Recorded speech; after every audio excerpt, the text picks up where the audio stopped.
Well, good morning everyone. Welcome back to the Outpost. I was taking a walk up in the woods, listening to the sounds of nature and spring and all of the birds, and my neighbor's cow over the ridge over there is bellowing. Wonder who he's talking to. Anyway, I have a bit of a problem. The sawmill is actually down at the moment. It got to where it wouldn't want to cut right. I kind of thought that the blade was slipping, and so I assumed that the belts were getting worn out. So I went and replaced those, and then the drive belt actually kept jumping off, which caused the blade to jump off. And each time it does that, it may or may not, which yesterday in the case, it actually broke some of the teeth off of two brand new blades. Anyway, so I went and ordered another one today. Now the one I got yesterday was brand new, but I assumed that it wasn't at a steep enough angle fitting down into the groove of the pulley. So I think that's what was causing it to jump off. Anyway, I ordered another one from O'Reilly's, but it won't be here till this afternoon. So I'm going to try to put the old one back on since I have the new idler arm on that pulley. It's new. Maybe I can tension it up enough to where the blade doesn't jump off and I can continue to mill some lumber. So I'm going to go back down here and we'll put that old belt back on, put the blade on, and we'll see if we can't saw up some lumber. So I'll meet you down at the sawmill.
Alright, here's the old belt right here, and I think the problem was on the inside right here. It was a little bit wider, and I don't think that it was quite as deep, so it didn't actually set down in the groove as much, causing it, as the wheel would go around, it would cause it to twist like this, which would actually throw the blade off, and then the blade would get stuck, and since it was turning real fast, get stuck behind, and the blade would actually stop while the wheels were still going, and the arms on the pulley would actually kind of like break the teeth off. I'm going to clean some of this sawdust off and real lightly and we'll put it back on there, and we'll see that if I can get enough tension to continue to cut until the new belt gets here. Alright, here's the old belt. So I'm going to feed it around the drive, and it will go up and over the tensioner.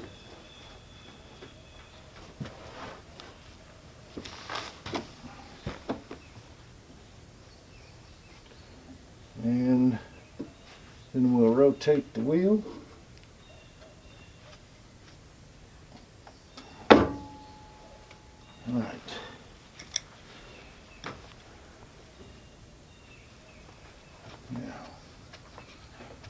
We'll crank up the tension because that's too loose.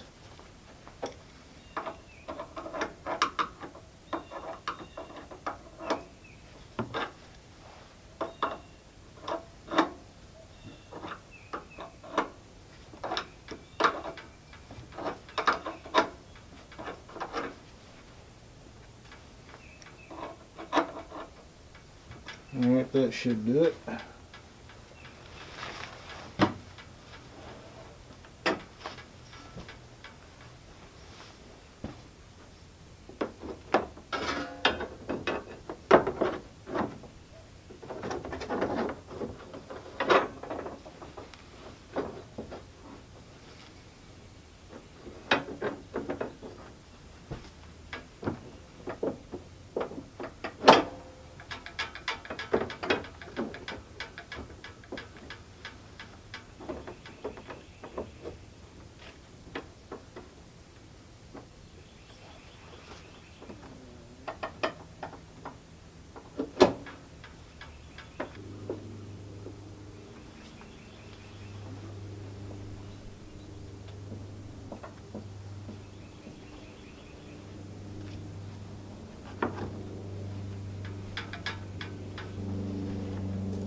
looks about right.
I'm going to make another pass and take it down another inch before I rotate it.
The first two cuts that you make,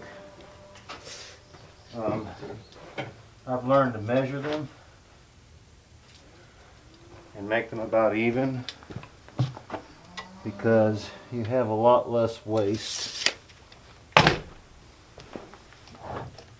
That's why I've got this jack here. Some of the sawmills have hydraulics, but it's really expensive and it doesn't take long to do this. A lot of the stuff I do around here is manual.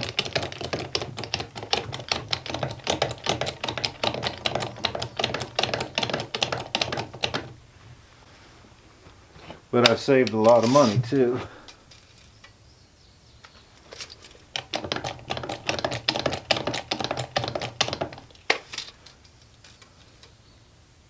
Now once I make these first two cuts, then I've got a 90-degree angle and I can begin to just rotate it and flip it.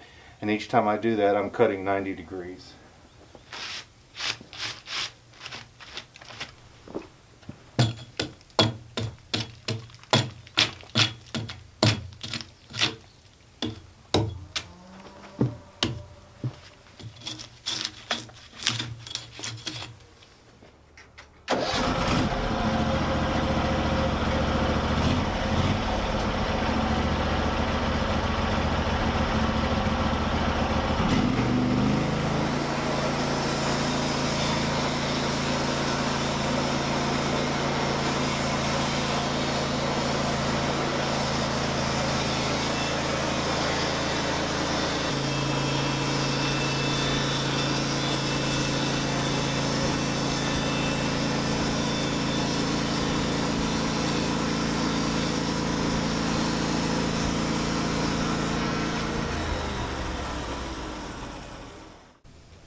Now I should be able to rotate it 90 degrees, really without having to use anything.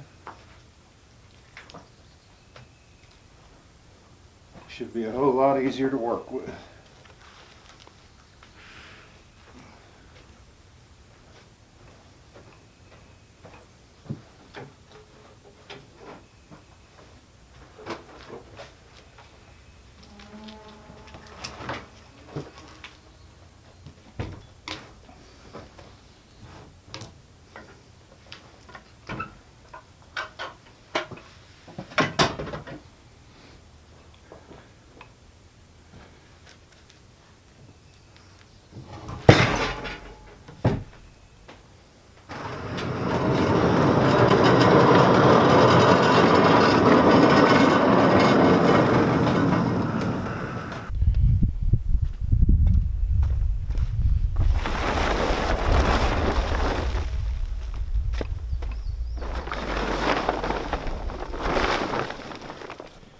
This actually got a little bit wet the other day before I covered it up, but this is what I'm milling up.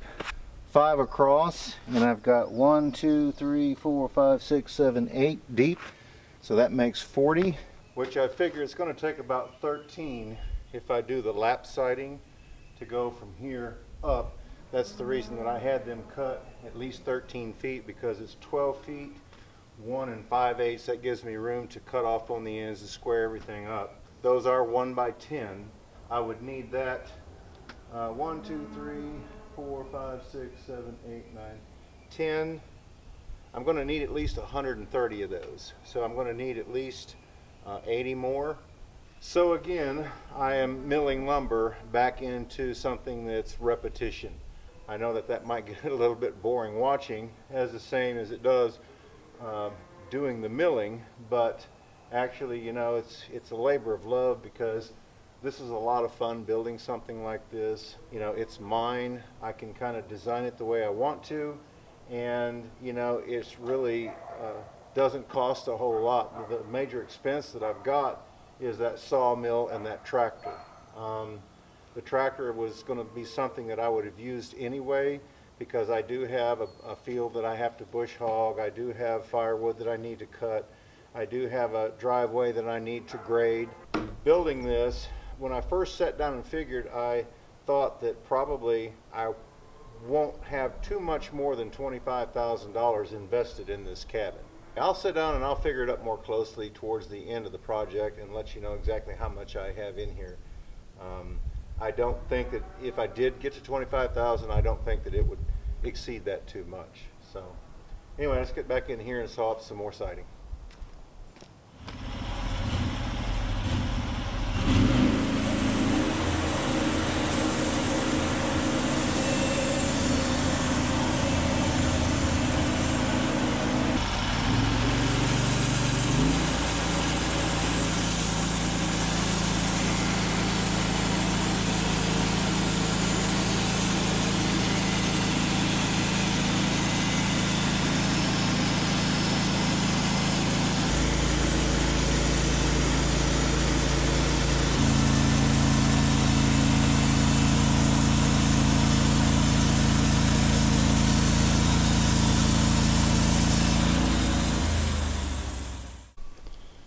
Alright, when it's cleaned off, that's actually what I came up with right there.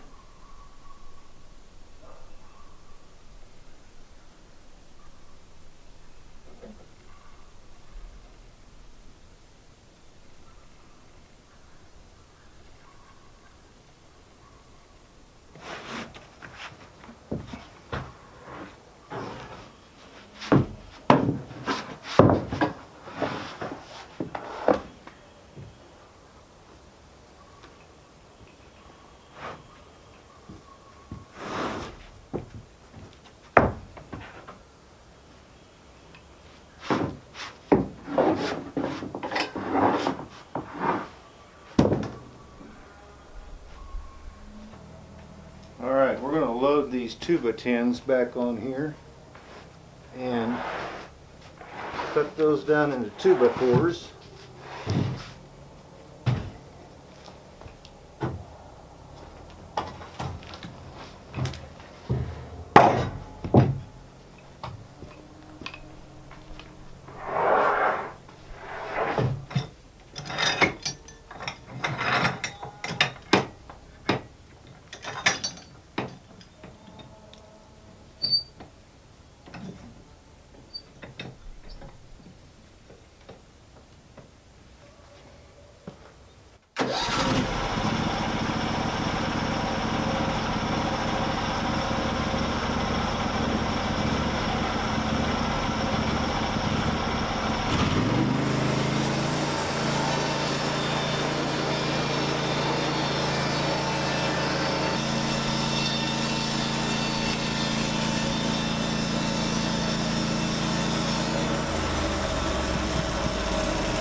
One of them just having a little bit of bark.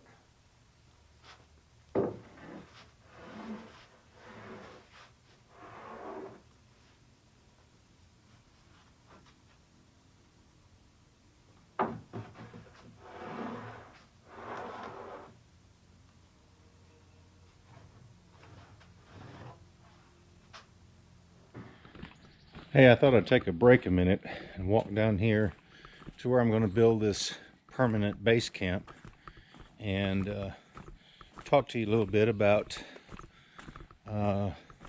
some changes that I think that I'm going to make.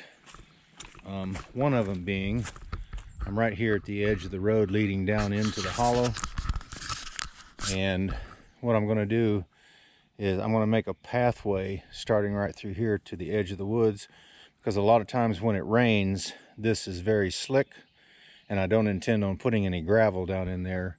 But I'm going to make a pathway through the woods, and I think what I'm going to do is take some logs and lay them on the short side of the hill, drive some stakes up, and then I'll pull some dirt over to them, just wide enough to make a walkway down through there that will be a lot nicer to have to walk on instead of trying to walk down the road. Some of the storms that we had,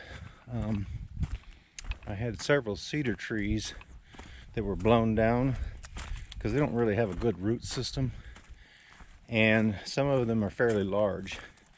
Since there's not that many posts down here, and cedar is a much better wood, because what I had was poplar and I burnt the ends of them and stuck them in the ground. But cedar, it's more water resistant, and you know, the bugs don't really like it, and I think that it's going to last longer. Right here, these posts that are standing, these are the ones that I set last year. And what I think I'm going to do, I've got some black walnut laying right here, and then I've got some laying over here. They will make 5 posts. So 1, 2, 3, 4, 5. I would need 1, 2, 3, 4, 5, 6, 7, 8. I would need 9 cedar posts to go in right there in order to change those out. So what I think I'm going to do is I'm going to delimb the cedar trees that have blown down, and I'm going to cut them up. I'm going to bring the tractor down here. I'm going to pull those out of the ground. We'll build us a fire. We'll burn the ends of those cedar logs, and we'll replace those, because I kind of want to get started on building this permanent base camp, you know, a little at a time. And I also want to get a lot of this wood that I've got stacked up here. I want to kind of get it put up and in place so that it can kind of dry out. But what the plans are for this is, so that was the corner post, going to that post and then to that far post right over there, which would come around. It kind of makes a little bit of a turn right here. You can see a bit of a triangle right here. I just kind of made a little bit of a turn in this direction. So this post, this one, and those 3 back there will actually be part of the Hobbit house. It will actually be 16 feet wide and 10 feet in depth.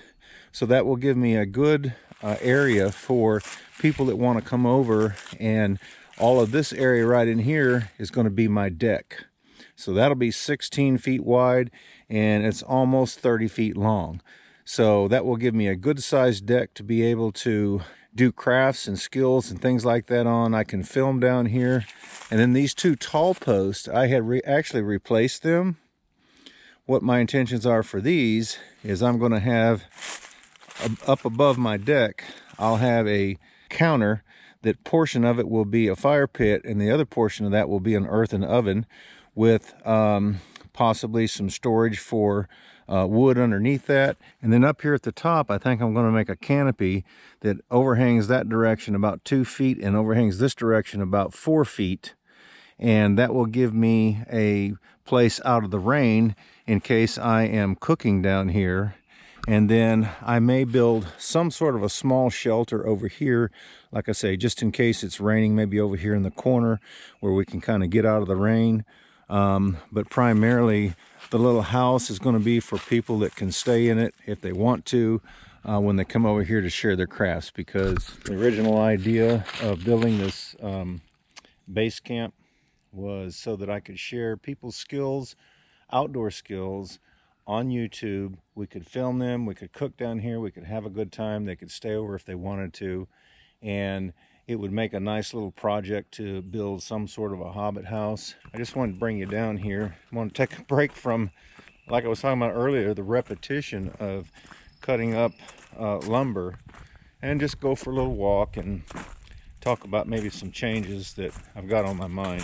I think that'll be better putting those cedar posts in there because they're blown down, and if I don't use them, they will eventually rot. So that will be putting them to good use. Anyway, we're heading back up. I'll meet you back up at the sawmill.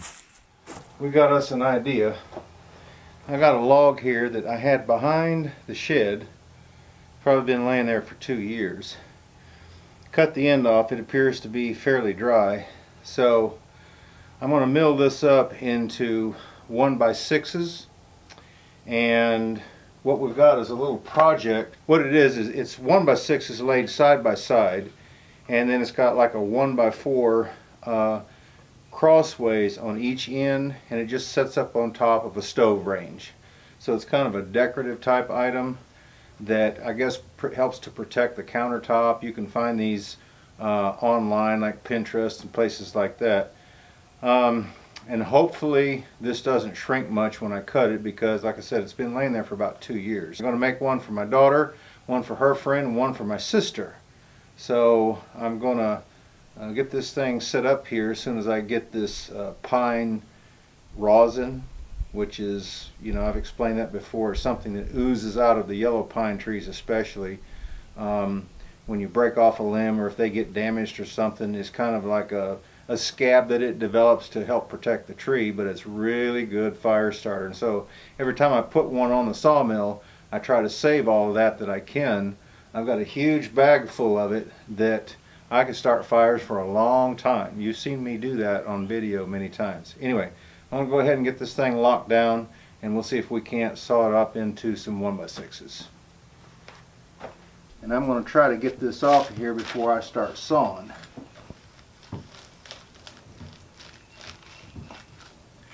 I mean, that is a humongous glob. Let me bring it closer to the camera. If I crack this just a little bit, see all this? This is a huge, thick piece of that.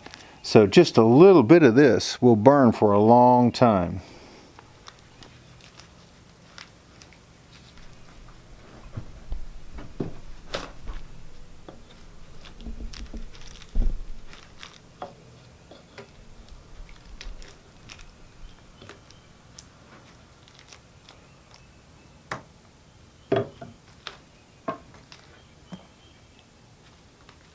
Alright, this is what we were able to come up with out of that whole tree. I don't remember how far I am this way, but I'm 5 inches this way.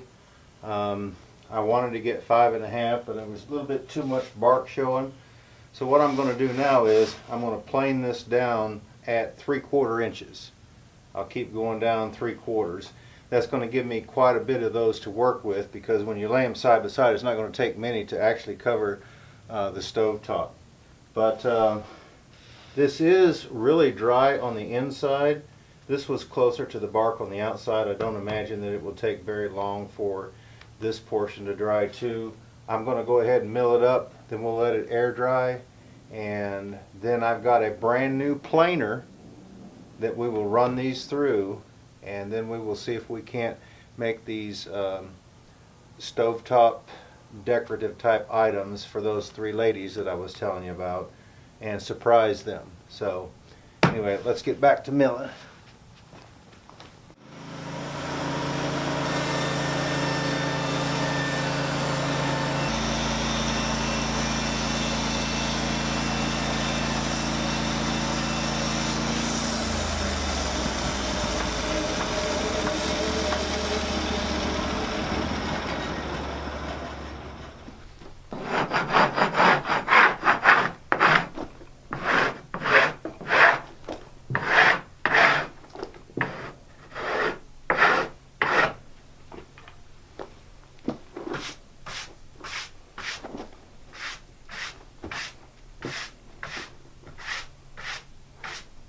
What I've got here appears to be some wormy pine.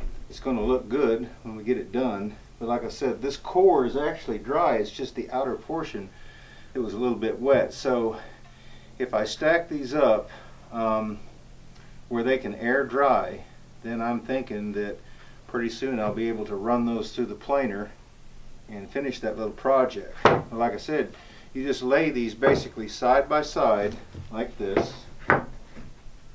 Okay, and you go out however wide or deep your range is. You'll have 2 cross pieces, but not this thick, the same kind of material, but one of them will come this way and the other one will come this way, but the same thickness. And then this just sits up on top of the range hood, and I guess it helps to protect, especially if you have like a glass hood. So then you would want something to protect it, so you could actually set this on there, and then when you're not using your stove, you could actually set items on there and not have to worry about breaking the glass that's on top of the stove countertop.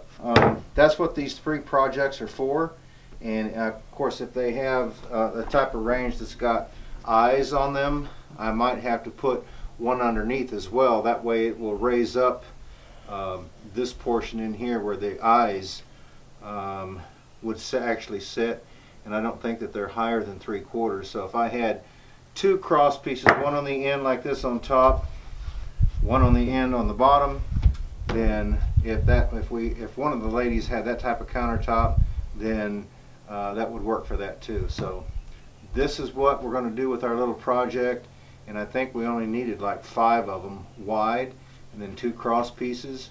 So we've got plenty. If I cut these off like so, this would actually make 1. Then here's another one, then here's another one, and I've got 3 more besides that, so I might make 4 of them and give it to someone else. But anyway, that's this little project. That's about as far as we can go on it today. So we will put these up for them to air dry, and then we will take that up at a later time. It's getting late. I need to get home, but I appreciate you all tuning in. We appreciate all your support that you're giving us. Be sure to go check out the new store that my son's been working on. You can find that link. It's Teespring underneath the description on the videos, or you can also go to the website and check it out. He's got a lot of great stuff in there. That's another way that you can help support us and the channel and what we're doing. Appreciate you all tuning in. Take care. We love you. Be sure and so another blooper. Anyway, so you all take care. Have a great afternoon. We love you.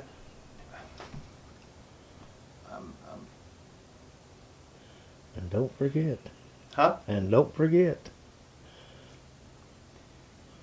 Anyway, you all take care. Have a great evening. We love you. We look forward to seeing you back up here at the Outpost in the future.